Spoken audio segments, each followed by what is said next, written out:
பண்டைய காலம் முதலே கால்நடைகளை செல்வமாகவே கருதப்பட்டது.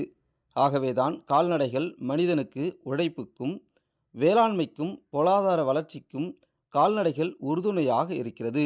எனவேதான் கால்நடைகளின் வளர்ச்சியை அதிகரிக்கவும், அதனை பேணிக் காக்கவும் மத்திய, மாநில அரசுகள் தேசிய கால்நடை இயக்கம், கால்நடை காப்பீடு திட்டம், மானிய திட்டங்களின் மூலம் கால்நடைகள் வளர்ப்பு, கால்நடை மருத்துவ சேவை, தீவன மேம்பாடு, தேசிய கால்நடை நோய் தடுப்பு திட்டம் என பல திட்டங்கள் செயல்படுத்தப்பட்டு வருகிறது.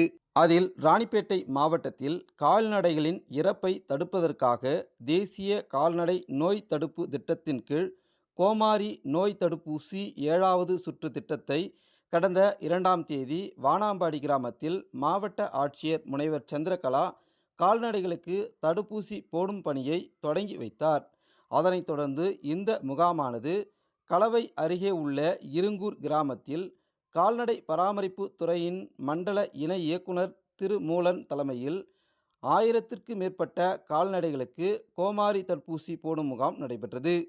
மேலும் கால்நடை பராமரிப்பு துறையின் மூலம் 48 குழுக்களாக மருத்துவர்கள் பிரிந்து மாவட்ட முழுவதும் 1,90,000 கால்நடைகளுக்கு தடுப்பூசி போடப்பட உள்ளதாக கால்நடை பராமரிப்பு துறையின் உதவி இயக்குனர் திருநாவுக்கரசு தெரிவிக்கிறார். இந்த தடுப்பூசி 4 மாத வயதுக்கு கீழே இருக்கிற கண்ணுக்குட்டியை விட்டுட்டு அதே மாதிரி நிறைய மாத சினையா இருக்கிற மாடுகளை விட்டுட்டு மீதி இருக்கிற அனைத்து பசு எருமை எருதுகளுக்கு இந்த தடுப்பூசி பணி மேற்கொள்ளப்பட உள்ளது.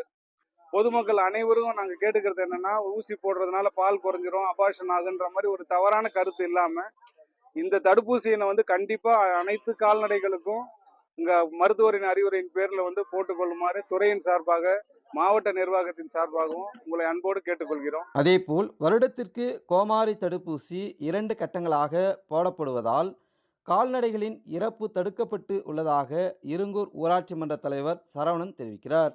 இதுக்கு முன்ன 2 முறை அதிக மாடுகள் இறக்கும். இப்போ அது மாதிரி எல்லாம் இல்லை, நல்லா பயன்படுறோம். நாங்கள் வருஷத்துக்கு 2 முறை போடுறாங்க. ஒன்றும் தப்பு இல்லை, நல்லபடியா நடக்குது.